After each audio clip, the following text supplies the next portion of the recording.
The room went quiet before he spoke, and that's how I knew something was wrong. Not the comfortable quiet that comes after dinner, not the tired quiet of people settling into routine, but the kind that pulls inward like air being sucked out of a space that's about to collapse. My son-in-law stood across from me, arms crossed, eyes fixed on a point just above my head, like I wasn't fully there anymore. I was holding a dish towel, still damp, my hands moving out of habit, because habit is what you cling to when you don't yet know you're about to be erased. He exhaled slowly the way people do when they're done pretending patience. Then he said it, "You need to leave." He didn't shout. He didn't stutter. He added the rest like it was a clarification, not an insult. "You're a burden." The word hit the room and stayed there heavy and immovable like furniture. No one planned to move again. Nothing followed it. No explanation, no argument, no apology waiting in the wings. I turned immediately toward my daughter because that's where truth lives when everything else starts lying. I didn't ask her anything I didn't need to. I just looked at her waiting for her voice to arrive and interrupt the moment. It didn't. She lowered her chin once. A small, careful nod, not rushed, not emotional. A nod that said she had already agreed to this in private. That was the moment my body understood what my mind was still catching up to. This wasn't a fight. This was a removal. The silence afterward pressed down on all of us. The clock kept ticking. The refrigerator hummed. Somewhere outside, a car door slammed and laughter floated past the window, careless and distant. Life kept moving, like nothing important had just ended. I felt my chest tighten, not with panic, but with a clean, slicing clarity that took my breath for half a second. My son-in-law shifted his weight when he realized I wasn't crying. His shoulders relaxed just a bit, like a man relieved his problem wasn't going to be loud. He started talking again, calmer now, the way people speak when they believe they've already won. He said he needed peace. He said he needed his home back.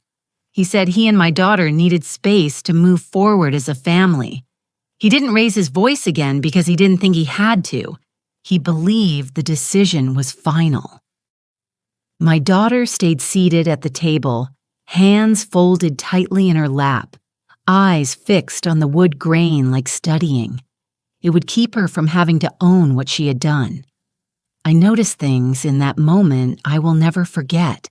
The way she didn't say my name. The way her silence leaned toward him. The way her nod had given his words permission to exist. If you're watching this right now, tell me the time where you are. Because moments like this don't land the same in the morning as they do at night, when you're already tired of holding yourself together. I listened without interrupting. Not because I didn't have words, but because listening was showing me exactly who they believed I was. What I heard wasn't frustration. It wasn't stress. It was certainty. The certainty of people who think you have nowhere else to go. I set the dish towel down, carefully smoothing it once with my palm, and felt something go still inside me. Not sadness, not anger, control. I met my daughter's eyes again, long enough for her to know I had seen the nod clearly and understood it fully. She looked away first. He waited for me to beg. He waited for tears, for bargaining for me to list everything I had ever done so he could dismiss it as too much. I gave him none of that. I stood there quietly, letting the silence stretch, until it stopped protecting them and started pressing back. That was when I introduced myself, not to them, but to myself. My name is Ardella Morris, and I have lived long enough to know when I am no longer welcome where I once helped hold the walls up. That nod told me everything I needed to know. The next morning, the house moved like it had already been edited. My presence cut out the way people trim a photograph and pretend the missing part never mattered. My daughter didn't come to the kitchen to speak to me alone. She didn't ask if I slept. She didn't check my face the way she used to when she was little, and I'd come home tired from work. Instead, she stayed close to her husband, orbiting his mood like it was the only weather that counted. He didn't avoid me either. He acted like the night before had been necessary housekeeping, like he'd swept something unsightly into a corner and now expected applause for creating peace. That was the first time it clicked in my bones. They didn't see me as help. They saw me as a phase, something temporary that had outlasted its purpose, something you tolerate until the real life begins again. He proved it in the way he started talking about the future, as if I wasn't standing right there in the present. He opened the refrigerator and spoke over his shoulder, casual and confident listing needs, and plans the way a man lists repairs for a home he believes he owns. "We need to reset," he said, not looking at me, not needing to. "We need to get back to us." My daughter hummed in agreement, soft and automatic, like she'd memorized the harmony. He poured coffee, leaned against the counter, and said the words that were supposed to make everything sound reasonable. "We're trying to grow as a real family." He said it like a slogan, like something he'd practiced until it came out smooth. The sentence was built to sound noble, but it carried a message underneath it that was sharp enough to draw blood. I was not part of that real family. I was the extra weight around its ankle. And the way he said it told me he'd been telling himself that story for a long time. It wasn't just about space. It was about status. It was about control. My daughter lifted her eyes to me once quickly, then dropped them again. I saw shame pass through her face for a second, but it didn't change her posture. Shame doesn't stop betrayal when someone is already committed to the comfort it buys. He kept dressing his meaning in polite words. "It's not personal," he said, voice calm, palm open, like he was offering a gift. "It's just time. It's time for us to move forward." He made forward sound like a direction I was blocking, like I was a closed door between them and their happiness. He never said, "Thank you for anything I'd done." He never said he appreciated the way I tried to stay out of the way. In his mind, those things didn't count because he had filed me under something else. Dependent, temporary, financially irrelevant. That last one sat beneath everything quiet but powerful. He spoke with the certainty of a man who believed I had no real leverage. He believed my role in that house was emotional, not practical. He believed I was there because I needed them, not because anything had been arranged, handled, maintained. That belief shaped his tone. It shaped the way he stood with his shoulders loose like nothing could surprise him. It shaped the way he spoke to my daughter in front of me, low and intimate, as if I was furniture. "We can finally have our space," he murmured. And she nodded again, smaller this time, like she was trying to keep the peace by shrinking her own conscience. Later, when she passed me in the hallway, she brushed my elbow lightly, a gesture that looked like comfort from a distance, but felt like a warning up close. "He's just stressed," she whispered, eyes darting toward the living room, where he sat scrolling his phone like a king checking reports. "He wants things to be normal." Normal. That word carried its own cruelty. Normal meant life without me in it. She spoke like I was a temporary inconvenience their marriage had been forced to accommodate. A season they were ready to end. He came down the hall with his keys in his hand and paused near the doorway, glancing at my shoes, lined neatly by the wall. "We're going to need to make some changes," he said. Voice smiled like he was talking about replacing curtains just so everything can work. Then he smiled quick and thin and added, "You understand. You've always been practical." He used the compliment like a rope, expecting me to tie myself up with it. I looked at my daughter again, not to beg, not to argue, but to see if there was any part of her left that would stand still long enough to feel what she was doing. Her face stayed composed. Her hands stayed busy. Her silence stayed loyal to him. And that was when the smallest detail finally made sense. The way they kept talking about space and forward and normal. The way they spoke like the house was a future project that needed me removed before construction could begin. They were already planning my replacement. It wasn't the shouting that made me understand the plan. It was how casually they began naming people. The next afternoon, my daughter had her phone on speaker at the kitchen table, like she was doing something harmless, like ordering groceries, like checking on a cousin, when her husband walked in and started talking about his family as if they were already in the next room. He didn't lower his voice because he didn't think he had to. In his mind, the decision had been made. I was just waiting to catch up. "Yeah," he said, into the open air, half to the phone and half to my daughter. "Mama said she can be ready by the weekend. She's tired of that place." He opened a drawer and pulled out a tape measure, the metal snapping out with a sharp click that made my daughter flinch. "We've got to see what fits where," he added, already measuring the width of the hallway like the home needed to be reconfigured to welcome the real occupants. My daughter sat with her elbows close to her body, nodding at his words, while her eyes stayed glued to the table. She kept her face calm, but her fingers worried the edge of a napkin the way people do when they're trying to make themselves small enough to disappear from guilt. I stayed by the sink rinsing a cup that didn't need rinsing, letting the water run longer than necessary, because the sound gave me something steady to hold on to. The conversation didn't stop because I was there. It flowed around me like I was a fixture.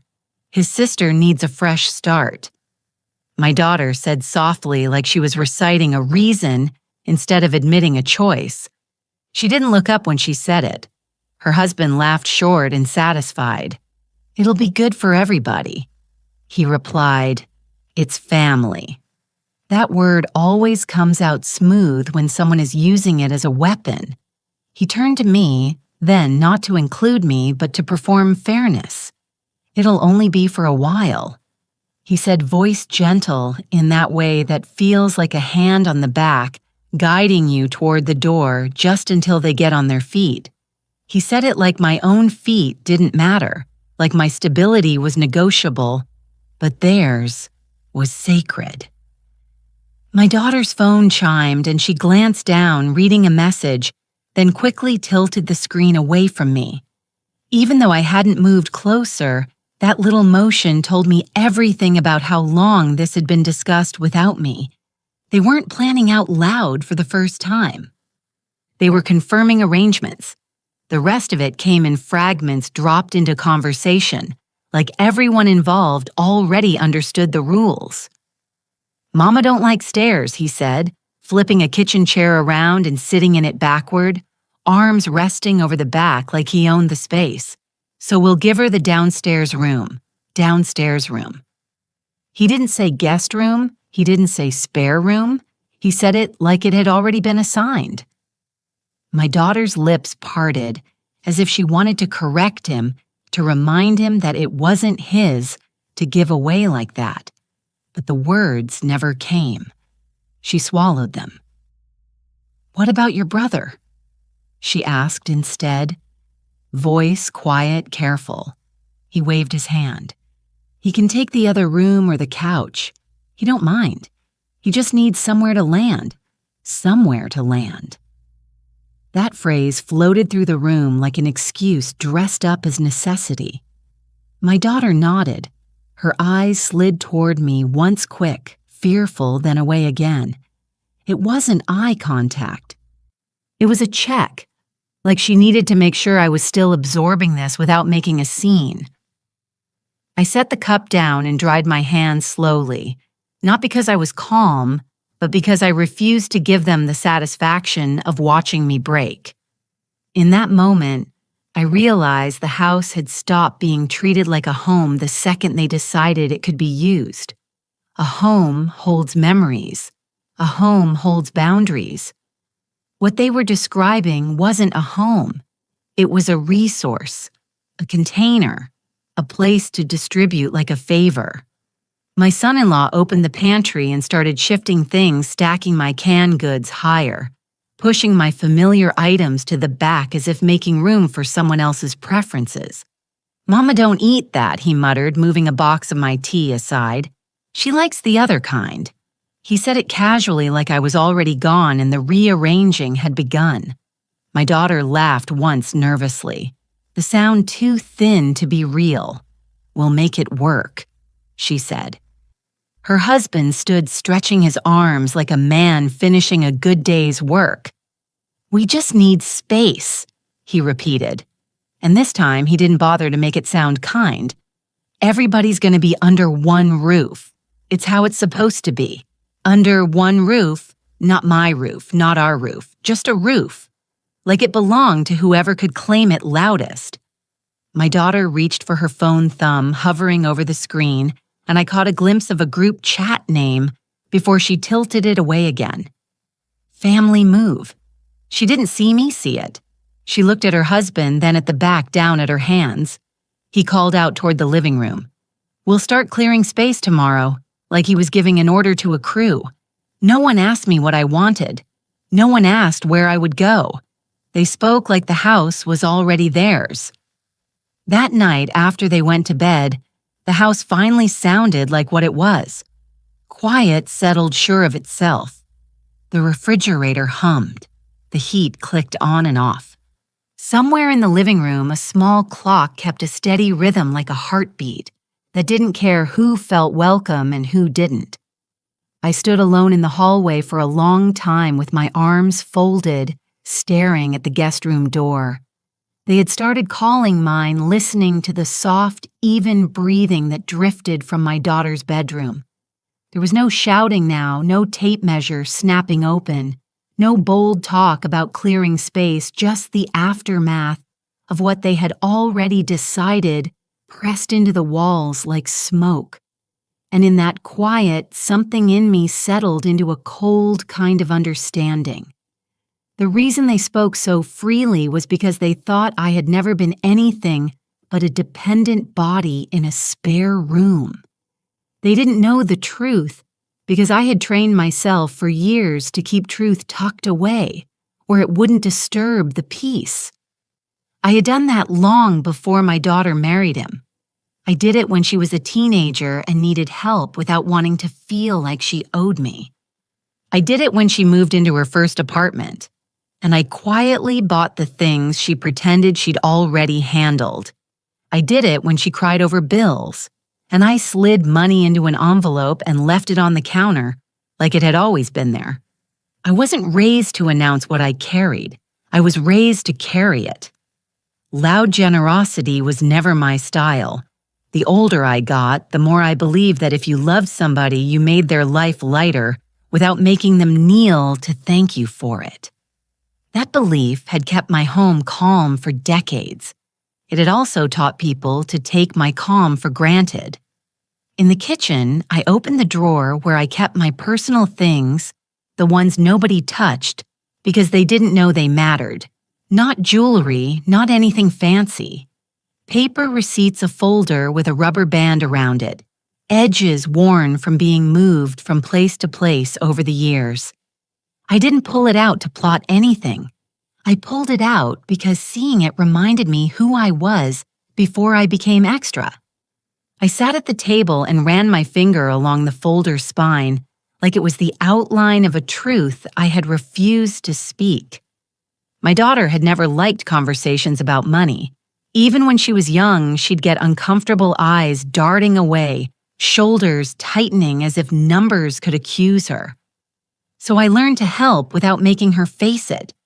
When she got older, that discomfort turned into pride. She wanted to be seen as independent as someone who didn't need her mother's hand under her life. I honored that. And when she married Roland, I noticed something early. how he liked to be the one providing, how he liked to stand in front, how he smiled a little too hard when someone praised him for taking care of things. Men like that don't like to feel assisted. They like to feel in charge. So I kept my help quiet. I didn't correct his assumptions because correcting them would have caused friction. And I had grown tired of friction. I had wanted peace, not applause, not credit. Peace. The kind of peace that lets you sleep. The kind of peace that keeps your daughter's life from cracking open. I told myself that if my support stayed invisible, it would stay accepted. I told myself that respect didn't need receipts. But that night, sitting at my own table with their voices still echoing in my head, I understood the flaw in that thinking. Respect does need something when the people around you are hungry enough to rewrite your place in their story. Roland had looked at me like I was in the way, and Rowena had let him. They spoke about his mother taking the downstairs room like the room was his to assign. They spoke about clearing space tomorrow like I was already on my way out. And I had stood there at the sink listening, letting my silence make it easy for them to continue. That's the part that stung. Not because I was ashamed of being quiet, but because my quiet had been mistaken for permission. I stood up from the table, slid the folder back into the drawer, and closed it carefully. The sound was soft, but it felt final. I walked through the hallway slowly, not tiptoeing, not sneaking, just moving like a woman who belonged in her own skin. I paused outside their bedroom door. I could hear Roland's breathing heavy and unconcerned. Rowena's breathing was lighter, restless, the way it gets when someone is pretending to sleep but knows they've done something they can't undo. I didn't knock. I didn't wake them. I didn't ask for a conversation. I turned away and went back to my room, shutting my door with a quiet click. In that moment, I realized something that should have been obvious all along. I had never needed their permission to stay. In the morning, the first sound I heard wasn't my daughter's voice. It was the small, familiar chime from my phone, soft, polite, and automatic.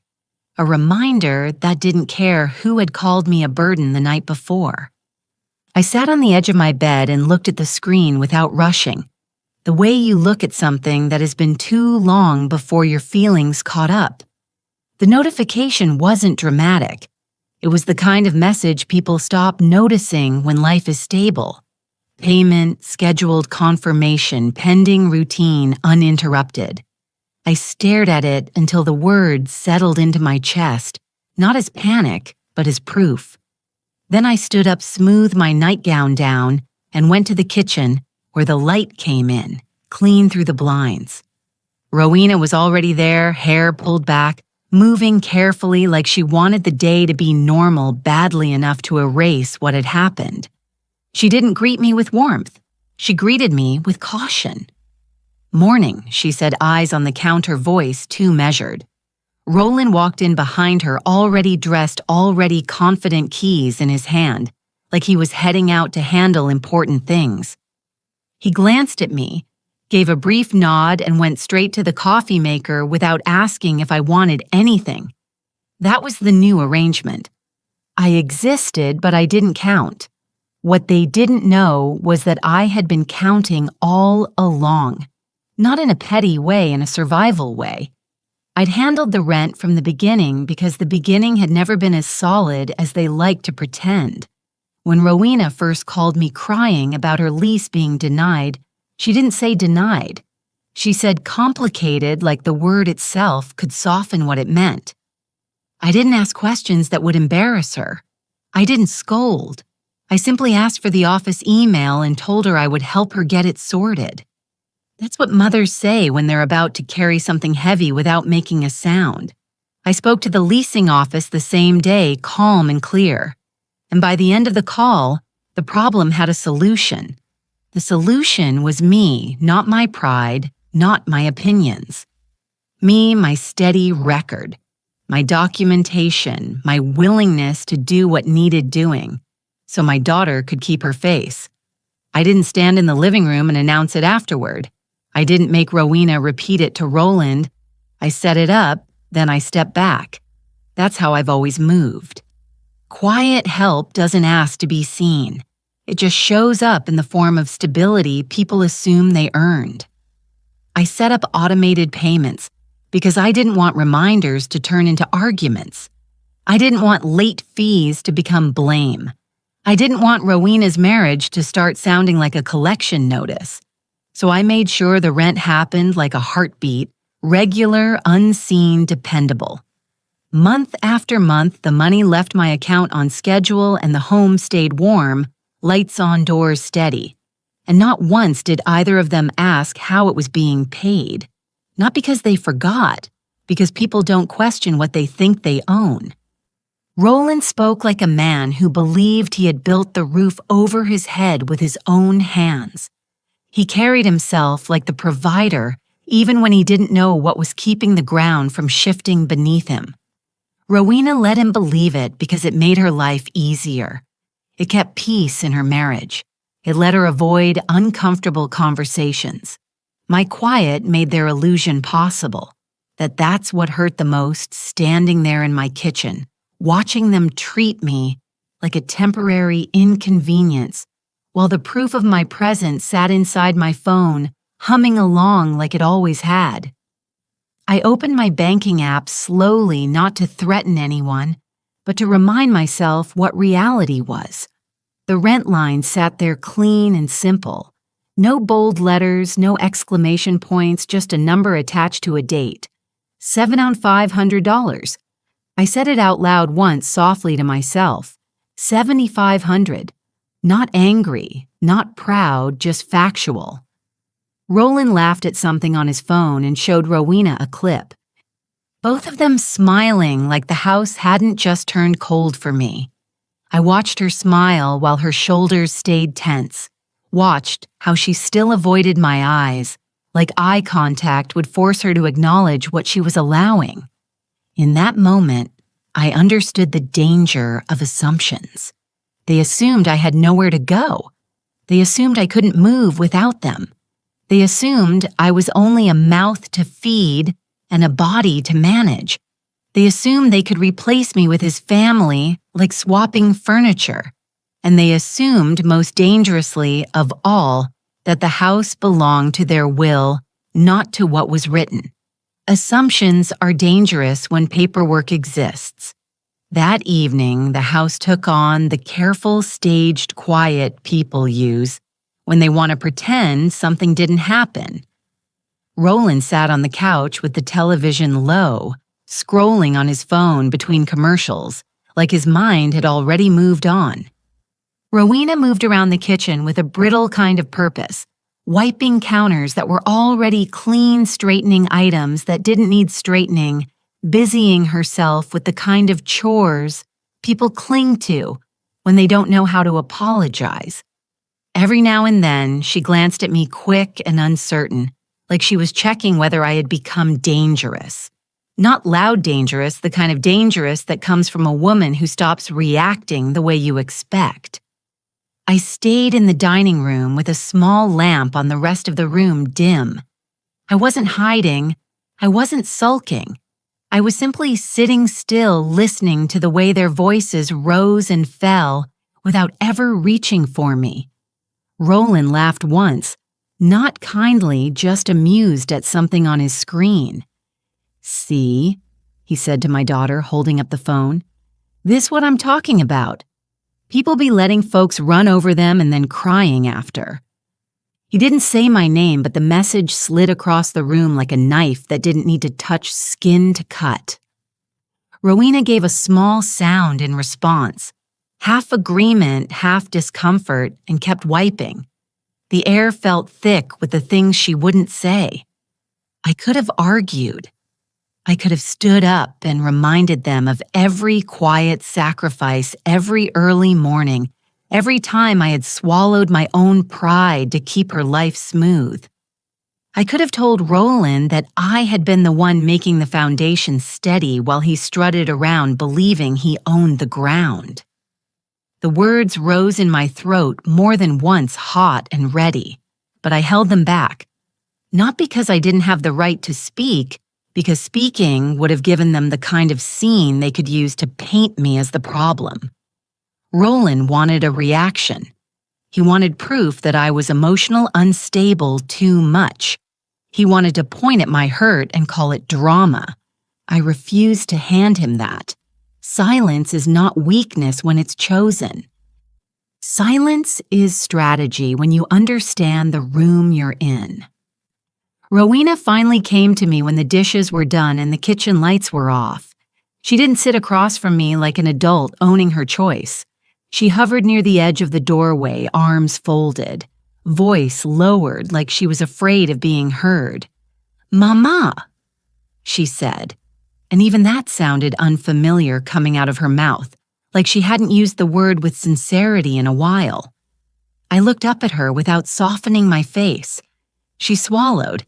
"He didn't mean it like that," she whispered. "He's just under pressure." The way she said pressure told me she was asking me to do what I had always done. Absorb it. Make it easier. Carry it quietly so she wouldn't have to. I didn't answer right away.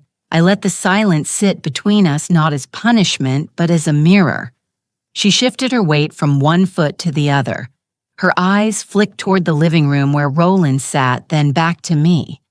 "We can talk tomorrow," she added quickly, like tomorrow could fix what had already been revealed.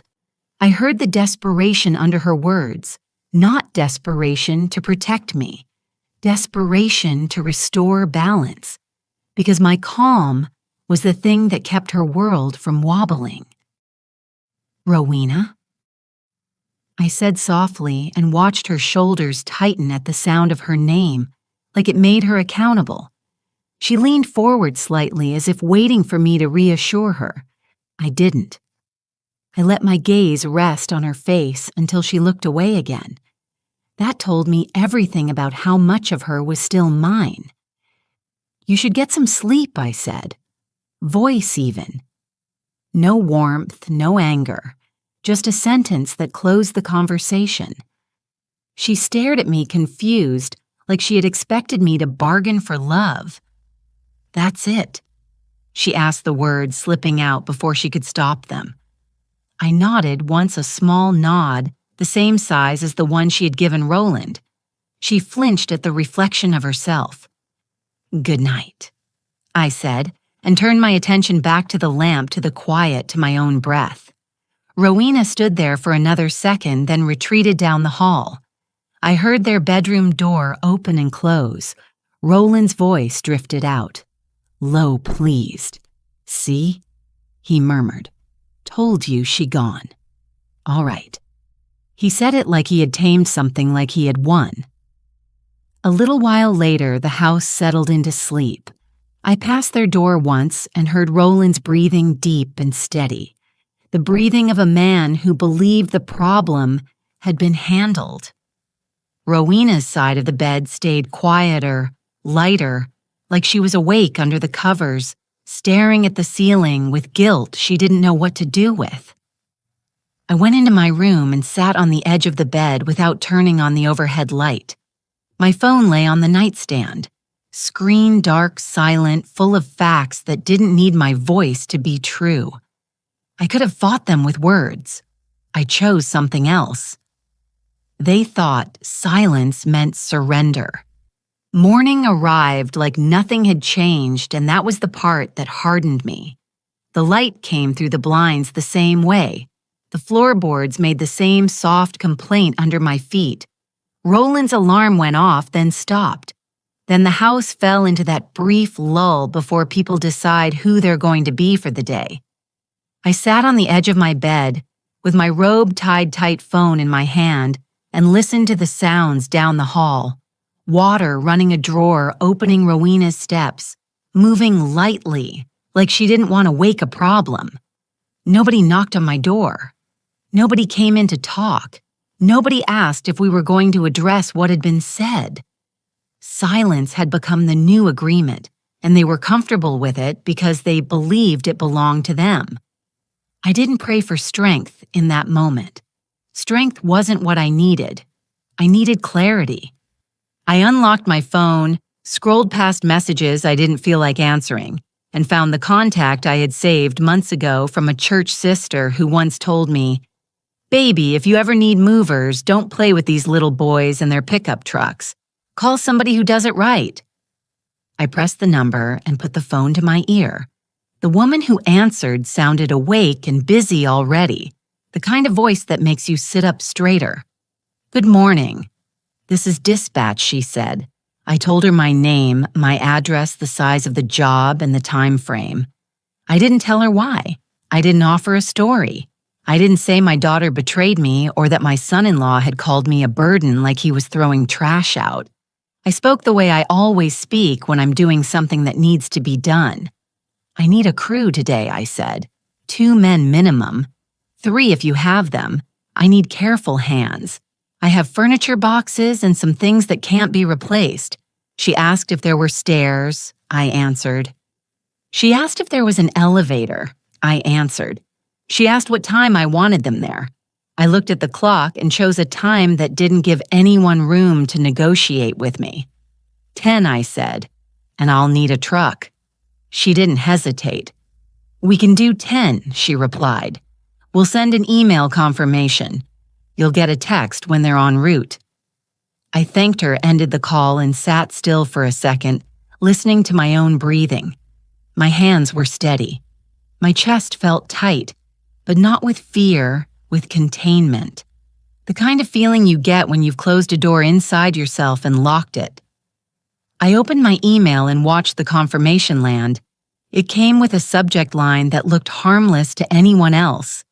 "Moving service confirmed." I stared at it and felt something cold settle deeper into me. Then I stood up and began. Not dramatically, not angrily like a woman who had already made her choice the night before. I pulled my suitcase from the closet and set it on the bed. I started with the things people never notice until they're missing. My medications, my documents, the folder from the kitchen drawer, the small jewelry box that held my mother's ring, and a couple of old church pins. I laid everything out neatly, not because I was calm, but because order was the only way to keep my mind from cracking open. Down the hall, Roland laughed at something in the living room loud enough for the sound to travel. He was relaxed. That laugh told me he still believed the story he'd written about me. I heard Rowena in the kitchen clinking a spoon against a cup, making breakfast like routine could protect her. I didn't announce what I was doing. I didn't pull her aside. I didn't ask for permission. I packed in silence and let the house keep pretending. When I stepped into the hallway with a box of my own books, Rowena appeared at the end of it, hair-wrapped eyes slightly puffy like she hadn't slept well. She froze for half a second, just long enough for me to see the fear flare in her face before she tried to smooth it away. What are you doing?" she asked. Voice quiet, careful. Her question wasn't outrage. It was disbelief, like she had never imagined I could move without them. I kept walking, carried the box to my room, and set it down without answering. Roland's voice drifted from the living room. "You good?" He called, still lazy, still sure. "Everything all right in there?" Rowena glanced toward him, then back at me, and her mouth open like she wanted to say something soft, something calming, something that would keep the day from changing shape. She didn't. She just watched as I returned to my room and closed my door. My phone buzzed again. Another email. Inventory checklist attached. I clicked it open and began typing, listing what was mine with the same quiet precision I used when I balanced a budget or filled out paperwork. My heart didn't race. My thoughts didn't scatter. The only thing that felt loud was the decision itself echoing through every small movement I made. By the time the clock crept toward late morning, I had tape on my fingers and dust on my palms, and my life divided into stacks. I paused once hand on a box and listened to the house. Roland's laughter had faded. Rowena's footsteps had slowed. The air had changed, but neither of them knew why yet. By noon, boxes were stacked. The knock came sharp and professional, not the soft tap of a neighbor, and not the impatient thud of someone who felt entitled to enter. It carried a kind of certainty, like the person on the other side already had a schedule, and my house was one stop on it. I opened the door and two men stood on the porch in clean work shirts, clipboards in hand, a third behind them near the truck checking straps. One of them smiled politely, eyes moving past me to the stacks of boxes in the hallway. "Miss Morris?" he asked. I nodded once. He held up a printed sheet with my name at the top and ran a finger down it like he was confirming a list he already trusted. "We're here for the tenors," he said. "We'll do a walkthrough first, then we'll start loading." His voice was calm, practiced, neutral. No curiosity, no judgment, just process. He stepped inside with the other mover's shoes covered with those blue disposable booties that made the whole thing feel official, like a hospital visit, clean, controlled, unavoidable. "Where would you like us to start?" he asked. Pen poised. Behind me, I heard Rowena's breath catch. She had been standing in the kitchen doorway like she was waiting for the day to change its mind. The moment she saw the uniforms, the clipboards, the truck out front, her face shifted. The careful mask she'd been wearing cracked right down the middle. "Mama," she said, barely a sound, like she was afraid speaking louder would make this more real. Roland came into view, neck slower, yawning like he had all the time in the world. When his eyes landed on the movers, he paused, then let out a short laugh that tried too hard to sound casual. "Oh," he said, glancing at Rowena like they were watching a scene play out for their entertainment. "So this what we doing now?" He looked at me with a smirk that didn't reach his eyes. "You hired movers." His laugh came again, but this time it had an edge thin and nervous like a man testing the floor and realizing it might not hold. "All right," he added, voice, rising slightly, trying to take control of the room. All right, we can all calm down." He waved one hand at the movers as if they were part of a misunderstanding he could dismiss. "Y'all can hold up a second," he said. "It's a family thing." She emotional. The mover didn't respond to Roland. He looked at me instead. Pen still poised, waiting for instructions.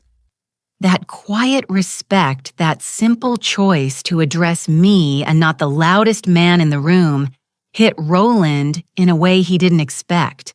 I didn't say a word.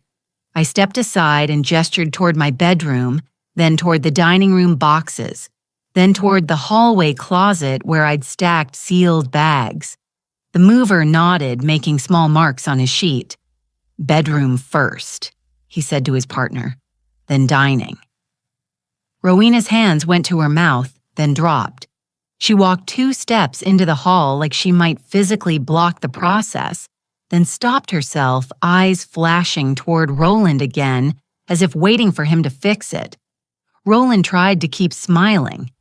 "Ma, come on," he said, softening his tone the way people soften a voice when they think softness is control. "Ain't no need for all this." He stepped closer, lowering his head like he was offering a private moment. "You can stay until you figure it out. You don't have to act out. Act out." That's what he called my decision. Like my dignity was a tantrum. Rowena finally spoke, voice trembling. "Where are you going?" she asked. Her words came out fast, not angry, scared. Scared of what this meant. Not for me, but for the shape of her life. I didn't answer. I turned and walked toward my room while the movers began rolling out the long, padded blankets, draping them over furniture, with practiced hands, the sound of tape ripping, the squeak of a dolly wheel, the low murmur of men coordinating. Those were the new voices of the house now. Roland hovered near the living room, trying to laugh again, trying to make it sound like everything was under control. "She'll be back," he muttered to Rowena, loud enough for me to hear, like he needed the words to be true. "She always come back. She don't got nowhere." The way he said nowhere wasn't concern. It was confidence. Confidence that I belonged in whatever corner they gave me.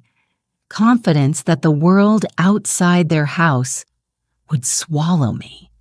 I saw Rowena's shoulders sag at that, as if part of her wanted to believe him because believing him meant she didn't have to face what she had allowed. She followed the movers with her eyes like she was watching a funeral procession she hadn't prepared for. One mover paused near my dresser and asked, "Any fragile items in these drawers, ma'am?" His voice was gentle, respectful. I nodded and pulled out a small velvet pouch, handing it to him without explaining. He placed it carefully in a labeled bin. Roland's gaze tracked that pouch like he was trying to understand what he was watching. He didn't know what my things meant. He only knew his control was slipping.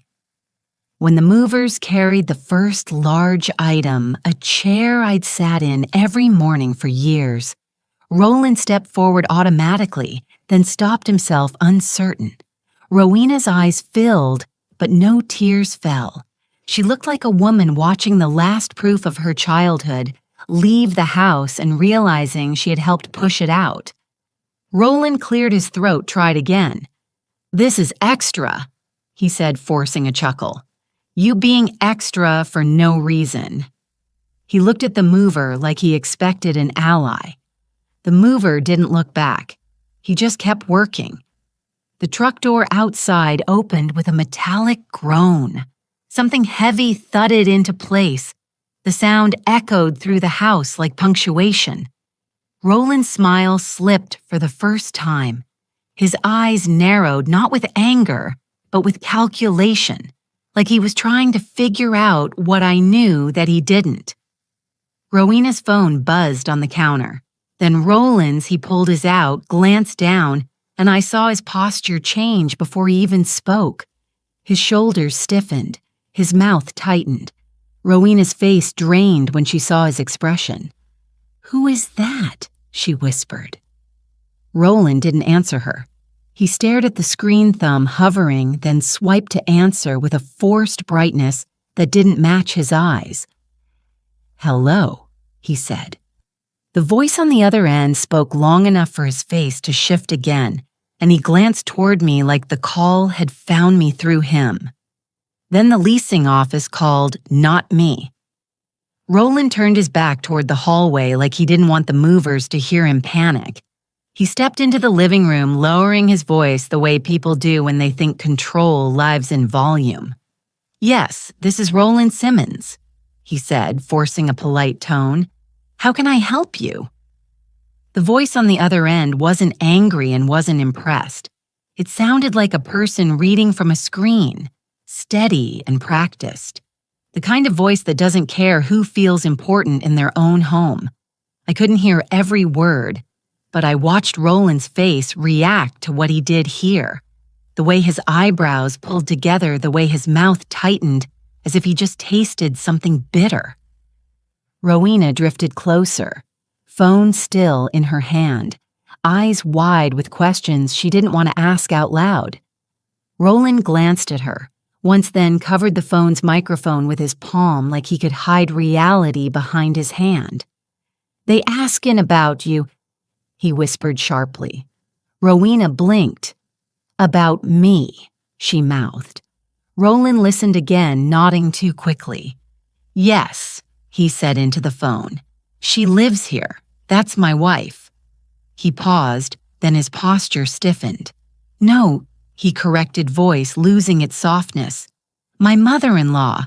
Yes, she's here." The leasing office voice spoke again, longer this time. Roland's eyes flicked toward the hallway where my boxes sat stacked like proof. His gaze moved to the movers, then back to his phone, like his mind was trying to catch up to a train that had already left. "What do you mean, verify?" he asked, and the edge in his voice was the first crack in his confidence. The reply came calm, unwavering. Roland's jaw tightened. "Okay," he said slowly. "Okay, but why are you calling me?" He listened, then his nostrils flared. Rowena stepped closer, whispering, "What's happening?" Roland didn't answer her. He held up one finger, commanding silence like he was in a meeting, but his eyes didn't look like a man running a meeting. They looked like a man being informed. The leasing office wasn't calling to be courteous. They were calling because something had shifted on paper. Roland asked another question, voice rising without permission. "Who submitted what?" He snapped, then caught himself smoothing it back down. "Ma'am, I'm just trying to understand why this is an issue." The voice on the other end didn't change. It didn't apologize. It didn't soften. It simply repeated what needed to be repeated. Roland's shoulders dropped a fraction, as if the weight of that calm certainty had pressed down on him. "Hold on," he said, and his eyes slid to me for the first time, like I was a person with information he had ignored too long. I stood in the hallway near my boxes, hands resting lightly on the edge of a taped carton, watching him with a stillness that made him uncomfortable. Rowena followed his gaze and looked at me too, and for a second there was something like fear in her face. Not fear of me, but fear of what I might not save her from. "It's about the lease," Roland said to her under his breath, as if the word itself was a private weapon. Rowena's lips parted. "The lease," she whispered. Roland turned back to the phone. "Yes," he said, voice tight. "I'm here. Tell me exactly what you need." The reply came and Roland's face changed again. This time, not confusion, but the beginning of understanding the kind that drains blood from the skin. "Income." "What?" he said, almost scoffing like the concept was insulting. The voice spoke again. Roland swallowed. "No," he said, shaking his head, even though the person couldn't see him. "I pay rent. We pay rent." His voice broke on the last word, not with emotion, but with the sudden realization that belief doesn't matter when policy is written. Rowena's hands trembled around her phone. "Roland," she whispered, and he snapped, "Not now." The leasing office continued, patient and firm.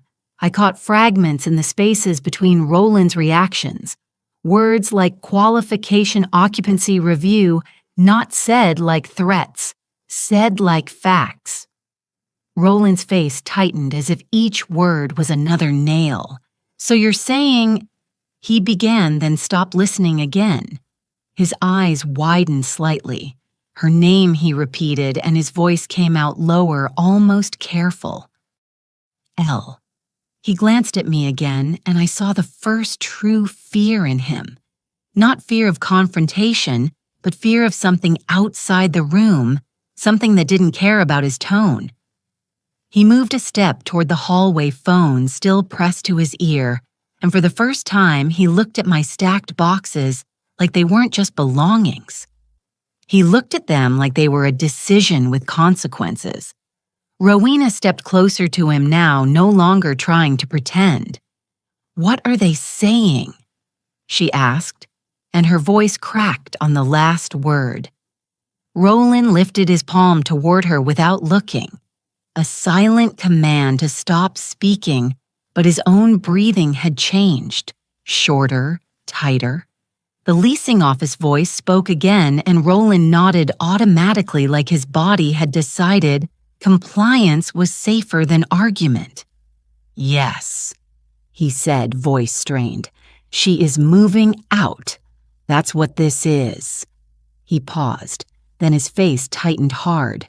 "Wait," he said, and the word came out sharp, frightened.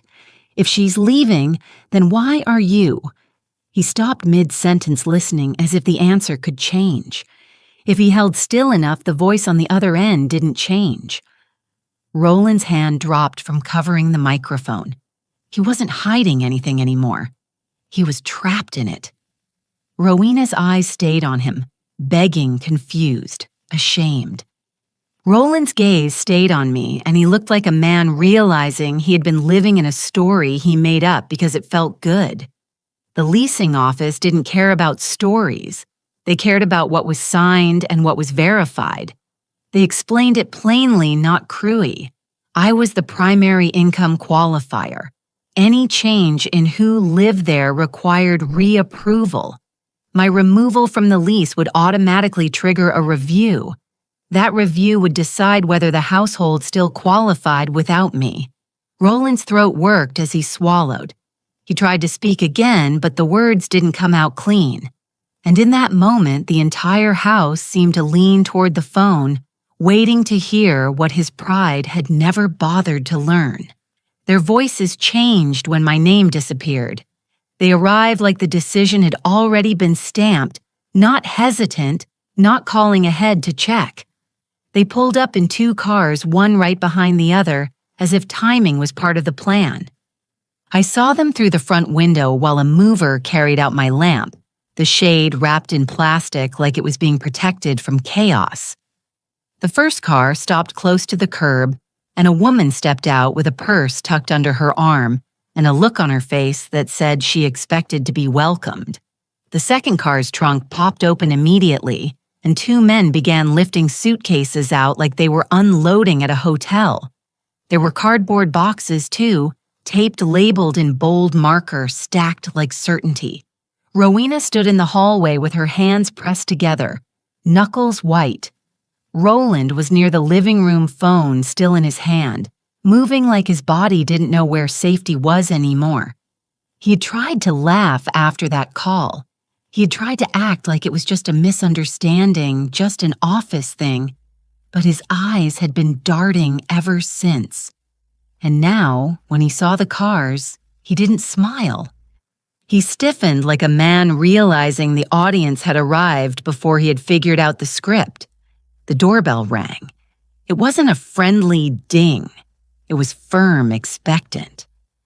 Roland took a breath, forced his face into something polite, and opened the door wide. "Mama," he said. Too loud, too bright, like volume could cover panic. "Y'all made it." The woman stepped in, eyes scanning the living room the way people scan a space they already imagine belonging to them. "About time," she said, half joking, half not. Her voice carried the comfortable authority of someone who had already been promised something. She looked past Roland and spotted me standing by the hallway, then paused, her smile faltering for just a second. Not because she respected me, because she hadn't expected me to still be there. Rowena's face tightened. "Hi." She managed the words scraping out of her throat like it hurt. The woman's eyes moved to the stacked boxes by the wall. "My boxes, their boxes, everyone's boxes." And she lifted her eyebrows. "What's all this?" she asked, and the question landed in the room like a stone. Roland chuckled quickly. "Nothing," he said. Just moving some things around." One of the men behind her walked in, carrying a suitcase, then stopped when he saw the movers still working. He looked at Roland. "We good?" he asked. Roland nodded too fast. Yeah, we good." Then a voice came from behind the woman, another family member stepping in with a phone in hand, irritated before they even crossed the threshold. "They told us to check in at the office first." The person said, "Some lady down there said we can't bring nobody in yet." The room went silent, not a loud silence, a deadly one. Roland's face froze. Rowena's hand flew to her mouth. The woman Roland's mother turned slowly toward him, her expression sharpening. "What office?" she asked. Roland's throat moved as he swallowed.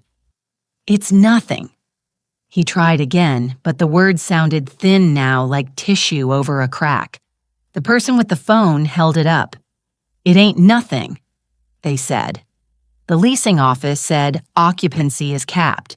They said they doing a review. They said nobody else can move in until it's done. Nobody raised their voice. That's the part that made it worse. No screaming match, no dramatic threats, just facts said out loud in the middle of a room that had been built on assumptions. Roland's mother stared at him, eyes narrowing. "Roland," she said slow and sharp, "you told me this was handled." Roland opened his mouth, then closed it. His eyes slid toward Rowena like she could rescue him with a smile, but her face was pale and her lips trembled like she was holding back the kind of truth that makes families turn on each other. A mover wheeled past with a dolly carrying one of my end tables, the wheels squeaking slightly, and the sound cut through the tension like a reminder that time was still moving. Roland's mother looked at the mover, then back at her son. "Why are movers here?" she asked. Roland tried to step in front of her, blocking her view of my things leaving. "It's just her," he said, jerking his chin toward me without looking at me. "She decided to be dramatic." Dramatic? He used the word like a shield, like it could make my decision look childish and keep his promises looking solid. But the people standing in that doorway weren't listening for emotion. They were listening for answers. One of the men set down a box labeled kitchen and wiped sweat off his forehead, looking around awkwardly like he had walked into someone else's argument by mistake. "So where are we putting our stuff?" the man asked, and his voice was casual, but the question was a match dropped into gasoline. Roland's mother's eyes flashed. "Where are we putting our stuff?" she repeated. And now she wasn't asking the room. She was asking Roland. Roland's jaw worked like he was chewing on air. He glanced at the hallway, at the boxes, at the movers, at my calm face that refused to explain anything. Then his phone buzzed again. Another message from the leasing office, the kind that comes with bullet points and deadlines. Rowena saw it light up in his hand and flinched as if it burned her.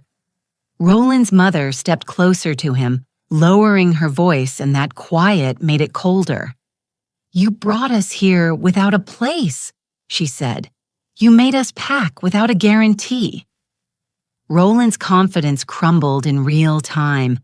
The people who had arrived smiling started shifting their weight, looking around, whispering to each other. The boxes sat untouched on the porch, like evidence. The door stayed open, letting in the outside air, and the whole scene felt exposed, like the neighborhood could see the lie standing in their living room. Roland tried to speak, tried to smooth it over, tried to promise something he no longer controlled, but his words kept collapsing before they fully formed. That's when fear replaced arrogance. After they left the doorway, the house felt too wide. Roland's family didn't explode. They didn't throw a tantrum. They just pulled back one by one, carrying their boxes back to the cars with tight faces and short whispers, the kind of whispers that slice deeper than shouting because they're meant for judgment. Roland stood on the porch, pretending to help, hands moving without purpose, nodding too much, smiling too thin, promising, "We'll figure it out," like a man selling a future he no longer owned. His mother didn't argue. She just got into the car, shut the door, and looked straight ahead like she had already decided what kind of man her son was. The second car followed. Tires rolled off slowly, not in anger, but in disappointment. That was worse. When the cars disappeared down the street, Roland stayed frozen for a moment, eyes on the empty road, breathing like he had just watched his own pride drive away. Then he turned and stepped back inside, closing the door behind him with a careful hand. Not a slam, not a show. Careful, like he was trying not to disturb something fragile. Rowena stood in the hallway near my boxes, her arms wrapped around herself, eyes shining but dry. The movers continued working, professional and quiet, adjusting straps, labeling items, speaking in low tones that sounded almost respectful compared to what had just happened. Roland looked at them like they were witnesses in a case he hadn't prepared for. He started to speak, his old voice rising automatically, then stopped himself mid-breath. His shoulders dropped, his eyes softened, his hands opened slightly at his sides, palms out, the posture of a man trying to look harmless. That was the first time he lowered his voice. "Miss Morris," he said, and hearing him use my name felt strange, like a suit he had never worn and suddenly needed to fit. "Can we talk for a second?" His tone was careful, almost polite, like he was approaching a neighbor after a mistake. Rowena's head snapped toward him, shocked, as if she couldn't believe he was capable of sounding like that. I didn't move. I didn't step toward him or away. I stayed where I was near the boxes he had been so eager to clear out and waited to see what kind of man he was when he didn't have the upper hand. Roland swallowed. "Look," he began, voice low, "I think things just got out of hand." Out of hand, like it had happened by accident, like his words had slipped and fallen on me instead of being aimed. He glanced at Rowena, then back at me. "You know I respect you," he added quickly. "I always have." The lie was smooth. Practice makes a lie sound like truth. Rowena flinched, her mouth tightening, but she didn't correct him. Her silence sat beside his rewriting like a stamp of approval. Roland stepped closer, careful not to come too close, and lowered his voice again, softer, almost pleading. "My mama, she just got excited," he said.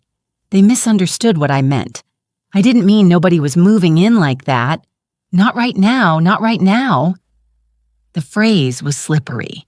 It left room for later, room for the plan to still exist if he could get control back. I watched him with the calm of someone who had already seen behind the curtain. He wasn't apologizing because he was sorry. He was apologizing because his audience had changed. Rowena finally spoke, then her voice small, like she was afraid of the consequences of her own words. "Mama," she said, stepping forward a half step, eyes pleading. He didn't mean it the way it sounded. The way it sounded. My daughter reduced my humiliation to a misunderstanding of tone. Roland nodded quickly, seizing her words like a life raft. "Exactly," he said. "That's all it was, words. I was stressed. I shouldn't have said it like that. Like that, not. I shouldn't have said it." Just like that, he was sanding down the edges, trying to turn cruelty into poor phrasing. He looked at my boxes, then at the movers. "We can stop this," he said softly. We can work it out. You don't have to go nowhere today." Nowhere, he said it gentler this time, but it carried the same assumption that the world outside this home belonged to him, that my choices were only real if he allowed them. Rowena reached out toward my arm, her hand hovering without touching, as if she wasn't sure she still had the right. "Please," she whispered. The word hung in the air, thin and trembling. Roland leaned forward slightly, voice dropping even further, almost respectful. "I'm asking you," he said. "Let's just talk. Don't make this harder than it has to be." There it was. The real plea, not for my dignity, for his comfort, for his control, for the ability to tell his family, something that made him look like a man again. A mover rolled a dolly past us, the wheels squeaking softly. The sound made Roland glance away, embarrassed. Then back at me, he tried one more time, eyes searching my face. "Your family," he said. And the way he said it now was desperate, like family was a rope he could throw when he was drowning. Rowena nodded faintly beside him, tears finally pulling but not falling, her body trembling with the pressure of choosing. I looked at them both.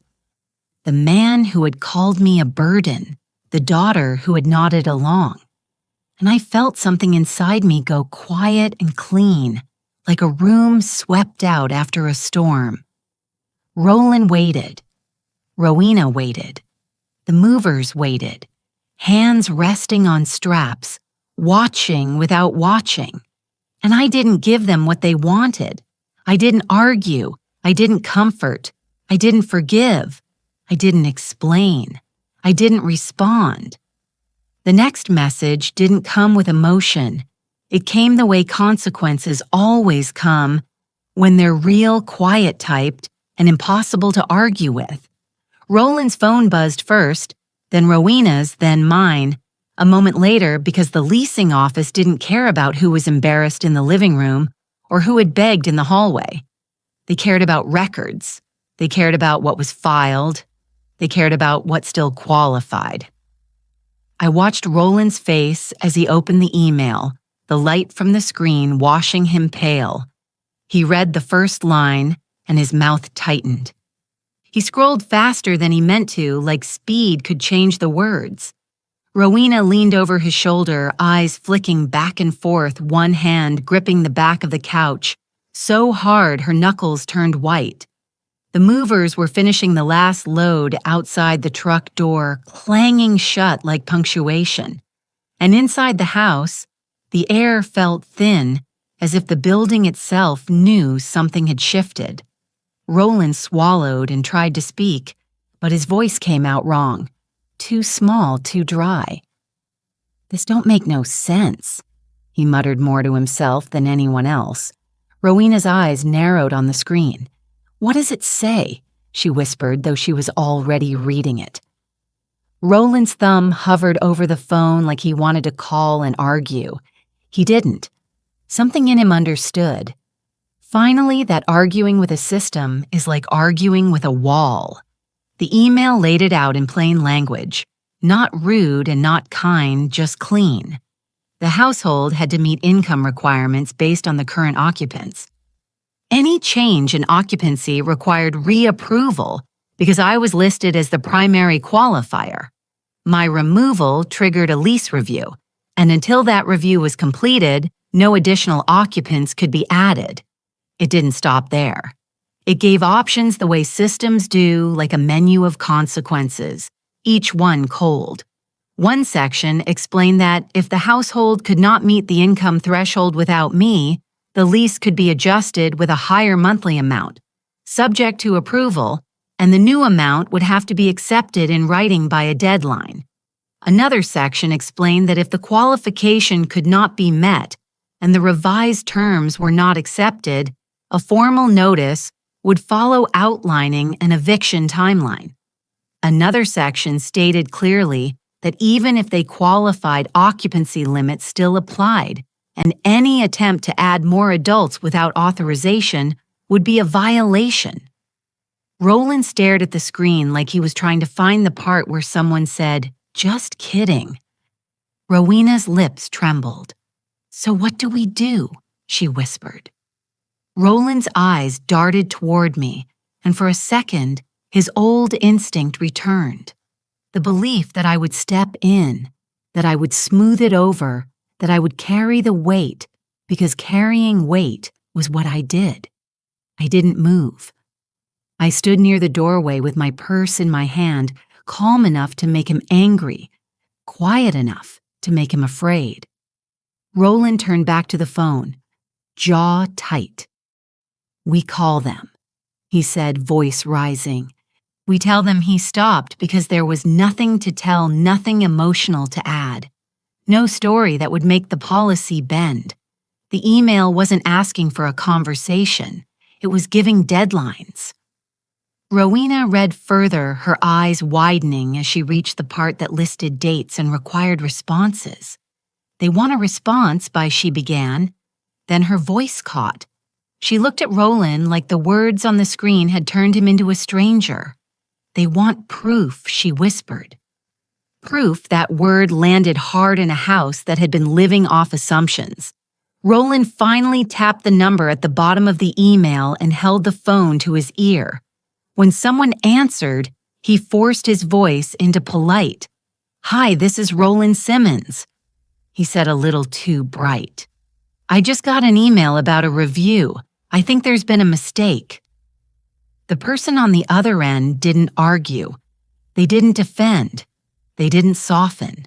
They repeated the same facts in the same steady tone, as if they had spoken them 100 times. And none of those times had been personal. Roland tried again. "Listen," he said, lowering his voice, trying the friendly approach. "We're a family. We just need a little time. My mother, my sister." He stopped. The voice cut through, gently but firmly. "No additional occupants until review completion. Any appeal must be submitted in writing. Any documents must be received by the deadline." Roland's mouth tightened. "So you're telling me there's nothing you can do?" he asked, and his tone carried disbelief, like he couldn't accept that his charm wasn't currency here. The answer was calm. There was nothing to do outside policy. Roland's shoulders sagged. Rowena wiped under her. I quickly, not because tears had fallen, but because her face felt wet. Anyway, I watched them both in that moment and saw the difference between human relationships and systems. Humans can be guilt. Systems can't. Humans can be bullied. Systems can't. Humans can be persuaded. Systems can't. The email didn't mention my feelings. It didn't mention my dignity. It didn't mention Roland's intentions. It didn't mention Rowena's guilt. It didn't mention their plans to move his family in. It didn't mention my role in their home beyond the line that mattered. Qualifier removed. Review triggered. And in every option the email offered, in every consequence it outlined, my name was absent as a solution. None of them included me. Roland ended the call, slowly staring at the phone, like it had betrayed him. Rowena's voice came out small. "Mama," she began, and the words sounded like a reach for rescue. I didn't answer. I shifted my purse strap higher on my shoulder and felt the quiet inside me hold firm. The house was full of boxes and unfinished promises, but the most powerful thing in it was a deadline. Deadlines don't negotiate. Rowena waited until Roland stepped outside to make another call. He didn't slam the door, but he shut it hard enough to rattle the frame, like he needed the house to feel his frustration even if the leasing office didn't. His voice carried faintly through the walls as he paced the porch, trying on different tones. Polite, irritated, charming, then quiet again, like he was searching for the right personality to bend a system that didn't care who he was. Inside the living room looked stripped, not empty, but unsettled, like a place that had been rearranged without anyone agreeing to it. My boxes were gone from the hallway now, but the marks they'd left on the carpet remained pale rectangles where life used to sit. Rowena stood near the kitchen counter, arms folded tight across her chest, staring at those marks as if they were fingerprints. Her face was tired in a way makeup couldn't hide. Her eyes were swollen, but she hadn't cried freely. She looked like a woman who had been swallowing emotion for days and was starting to choke on it. "Mama," she said softly, and this time the word didn't sound like a warning or a request. It sounded like a crack. I didn't answer right away. I set my purse on the chair by the door, slow and deliberate, and watched her the way I used to watch her when she was a child, and I could tell she was about to lie. Her lips parted closed, then parted again. She walked closer, stopping a few feet away, close enough to be heard, but not close enough to be held. "Why didn't you tell us?" she asked, and her voice trembled on the last word like she already knew the answer might hurt. She tried to keep her face firm like she was asking from logic, but her eyes betrayed her. She wasn't asking because she wanted information. She was asking because she wanted relief. "Why didn't you say you were the one handling things?" Her hand lifted slightly, then dropped as if she didn't know how to gesture at money without feeling ashamed. I looked at her for a long moment. The room was quiet enough that I could hear Roland's muffled voice outside, rising and falling like a wave that kept breaking against the same rock. Rowena's breathing was shallow. Her shoulders were tight. She looked at me like she was waiting for anger, for blame, for the kind of speech that would let her cry and call it healing. I didn't give her that. My voice came out calm, steady, almost gentle. "Because you didn't ask," I said. The words were simple. They didn't carry heat. They carried truth. Rowena blinked like she hadn't expected the answer to be that plain. "Mama, she began, then stopped, swallowed, and tried again. I didn't know I had to ask. The way she said it told me she had been living in a story where my support was automatic, like the sun coming up. She had gotten so used to it, she forgot it belonged to someone. I nodded slowly. "That's exactly it." I said, "You didn't think you had to ask." Her face tightened. "But why would you keep that from us?" She pushed, and this time the question had an edge. Not sharp enough to be rude, but sharp enough to reveal her fear. Fear that she had been ignorant.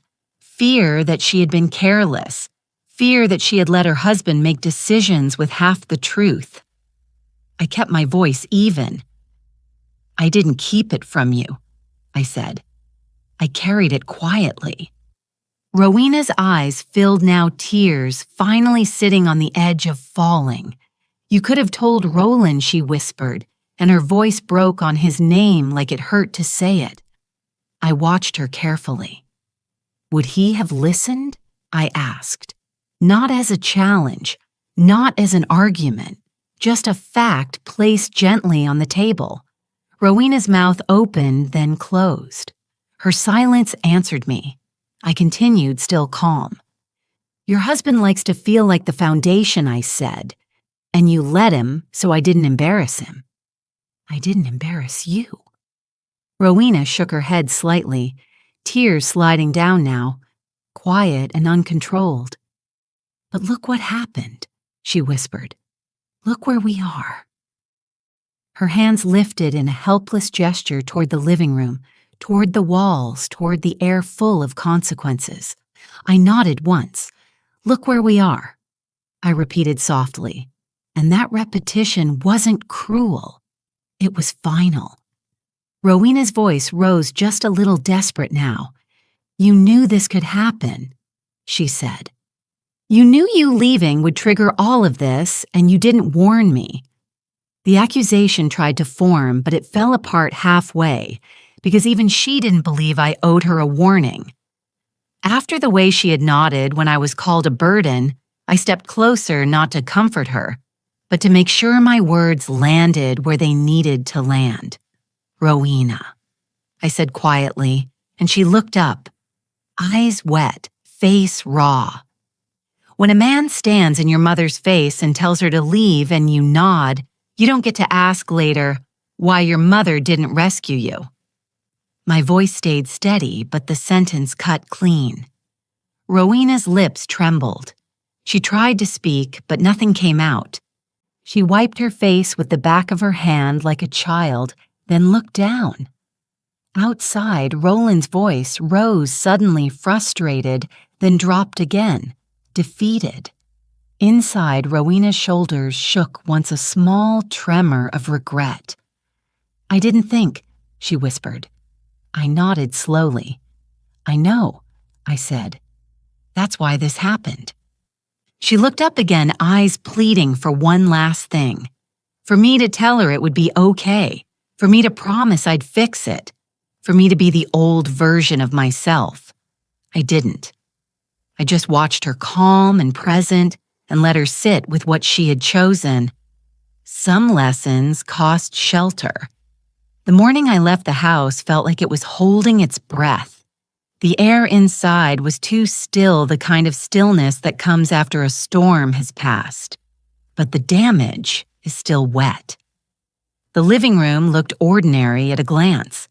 Couch curtains, a throw blanket folded over the arm, but the emptiness around the edges told the truth. My picture frames were gone. The small lamp by the hallway table was gone. The corner chair I used to sit in was gone. Even the sound was different. Without my things, the house echoed slightly like a space that had been stripped of its softness. Rowena moved quietly barefoot in a long shirt hair loose around her face. She didn't have the energy to perform normal anymore. She kept glancing toward the window, toward the driveway, like she was watching for something that could stop time. Roland sat at the kitchen table with his phone, face down, jaw-tight eyes, unfocused. He looked like a man who had spent the night losing arguments with a screen.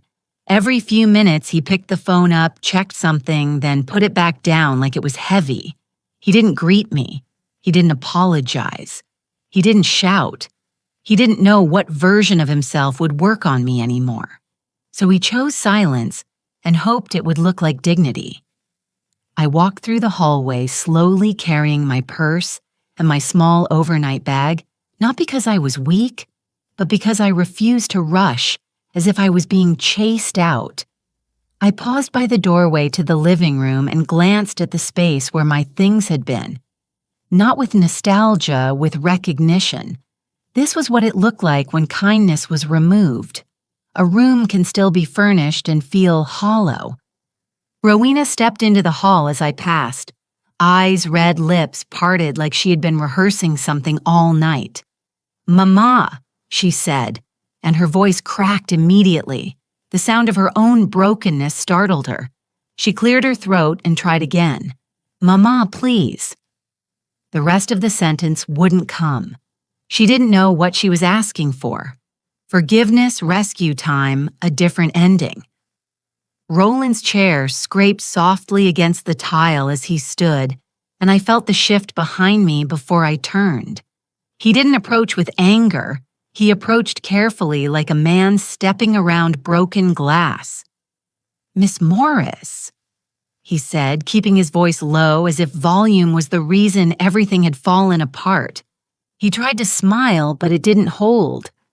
We can talk later," he offered. And the way he said later sounded like he wanted to postpone consequence until it got tired and went away. I looked at him once, not long, just long enough for him to see that I was not confused. Rowena wiped her cheeks quickly, but the tears kept coming. "I'm sorry," she whispered, and there was something real in it. But it was late, and it was thin like a blanket pulled out after the cold has already set into your bones. Roland shifted his weight, glancing toward the window again. He was listening for the truck, for the movers, for the sound of proof. The knock came just after that, a dull, businesslike sound, and the movers stepped in with the same calm efficiency they had carried all this with, as if my pain wasn't an interruption to their day. One of them nodded at me. "Morning, ma'am," he said. "We're just here for the last pieces." I pointed toward the remaining items with a small gesture. No words, no explanations. The movers moved through the house in a quiet line, wrapping the last chair, lifting the final box, checking their list. Roland watched them like each item was an accusation. Rowena stood near the hallway wall, shoulders hunched, hands clasped together, as if prayer could reverse reality. When the last box passed her, she reached out as if to touch it, then pulled her hand back like it was hot. One of the movers asked, "Any final walk-through, ma'am?" I looked around. Once kitchen, hallway, living room taking in the space that had once held me, I didn't linger. I didn't sigh. I didn't let my face soften. "No," I said quietly. "We're done." Outside, the truck waited with its door open, the inside packed tight with my life folded into moving blankets and straps. The sound of the metal ramp lowering scraped against the ground, and Roland flinched like the sound had teeth. Rowena stepped closer to me now, desperate enough to forget pride. "Where are you going?" she asked again, her voice almost childlike. I didn't answer, not because I wanted to punish her, but because she hadn't earned that intimacy. She had nodded when my dignity was questioned. Now she wanted details like comfort. I walked past her gently, not brushing her shoulder, not touching her, keeping my body language calm and closed. Roland followed a few steps behind, not close enough to crowd me, but close enough to feel like he wanted one last chance to take control of the story. "You don't have to do this," he said softly, and his softness was still self-serving. He wanted me to stay so the system would stop moving. He wanted me to stay so his family could still be promised something. He wanted me to stay so he could feel like a man again. I stepped onto the porch and felt the outside air hit my face clean and cool. The mover at the truck nodded. "All set," he said. Another mover pulled the door down slowly.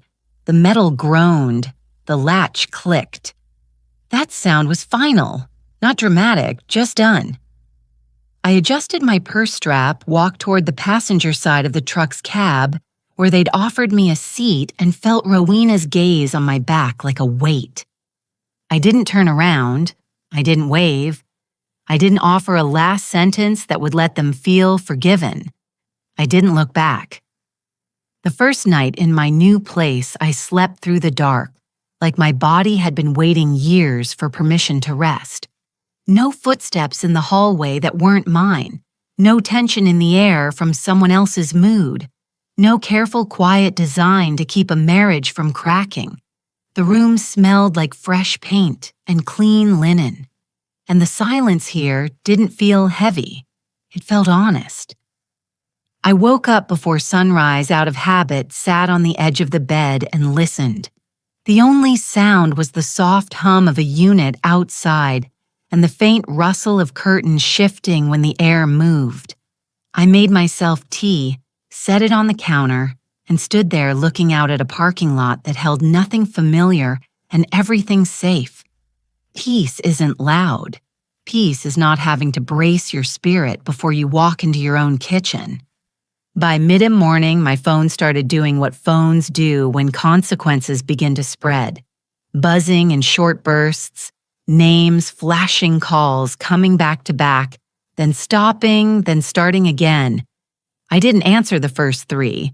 Not because I was playing games, because I needed to feel my own life settle before I let their panic try to pull me back into it. When I finally picked up, it wasn't Rowena, it was Roland, and his voice sounded like someone had taken the hardness out of it with a file. "Miss Morris," he said, and that title felt almost ridiculous now, coming from a man who had once told me to leave like I was trash. I need to talk to you." I didn't respond right away. I let my silence sit the way it always had, but now it belonged to me. Roland cleared his throat. "The office, they sent another notice," he said. "They saying we have to respond by the date," or he stopped himself as if the word eviction tasted too shameful to say out loud. I could hear Rowena in the background murmuring something I couldn't make out, her voice strained and small. Roland continued rushing now. "We can handle it," he insisted, but his insistence was thin. "We just need a little time. We just need to figure out what they want. What they want. Like the leasing office was a person with feelings, not a system with rules. I already told them you moved out. He added quickly, like honesty could earn him points. I told them it was temporary. I heard Rowena's voice cut in sharply, the first sharpness I'd heard from her in days. Don't say temporary, she snapped, and then she fell quiet again as if she surprised herself by pushing back. Roland lowered his voice to her, trying to soothe her, then came back to me. Look, he said I was wrong about some things. I'm not trying to disrespect you. Disrespect. He said it carefully as if naming the sin might erase it. I looked down at my tea, watched the steam rise, and spoke in the same calm voice I had used all along. Roland, I said you wanted me gone. I'm gone. There was a pause on the line long enough for me to hear his breathing change. But it's messing everything up, he blurted, and the honesty slipped out before he could dress it up. That was the truth. Not that he missed me, not that Rowena's heart was breaking, not that he regretted the cruelty. My absence was messing up his plan, his authority, his ability to promise his family a place he never truly secured. We can fix it, he said quickly, catching himself. Rowena wants to fix it. Rowena's voice came into the phone, then soft and shaky, like she was afraid my calm meant I had stopped loving her entirely. Mama, she whispered, please just tell me what to do. The question wasn't about money, it was about her own sense of power collapsing. She had built her life around letting Roland bleed, and now she was staring at the cost of that choice. I didn't raise my voice, I didn't scold, I didn't gloat. You're going to do what you should have done when he called me a burden. I said, you're going to stand in your own house and tell the truth. Rowena made a small sound, half sob, half breath, and I could picture her covering her mouth the way she always did when she wanted to keep emotion quiet. Roland cut in urgency back in his voice. Miss Morris, please, I didn't let him finish. You can submit whatever they asked for, I said calmly, or you can't. But you can't use me as a patch for a roof you tore apart. The silence that followed was thick, and for the first time, it wasn't my silence that carried the weight. It was theirs. The next few days told me everything without me having to ask. Rowena called once voice raw, telling me Roland's mother had stopped answering him, telling me the family group chat had gone quiet, telling me Roland had been snapping at everyone, then apologizing, then snapping again, like a man watching his image fracture and not knowing which piece to save. She told me in a small voice that he had tried to blame her for not warning him, and she had finally said, I didn't know because you never asked. Hearing my own words come out of her mouth wasn't satisfying. It was sad because it meant she had learned the lesson through loss, not love. The system never bent for them. No amount of pleading changed deadlines. No amount of family changed occupancy limits. No amount of pride changed what the lease required. Roland's authority collapsed the way false authority always collapses. Quietly, publicly, and with paperwork, and Rowena understood too late that nodding along doesn't keep you safe. It just makes you complicit. I unpacked my last box on a Sunday afternoon, set my mother's ring in its place, and stood back to look at my small home. It wasn't grand. It wasn't anyone's dream, but it was mine, and mine meant no one could tell me to leave. I had peace, stability, and control, and none of it depended on being tolerated. They mistook kindness for weakness and learned the difference when the roof disappeared.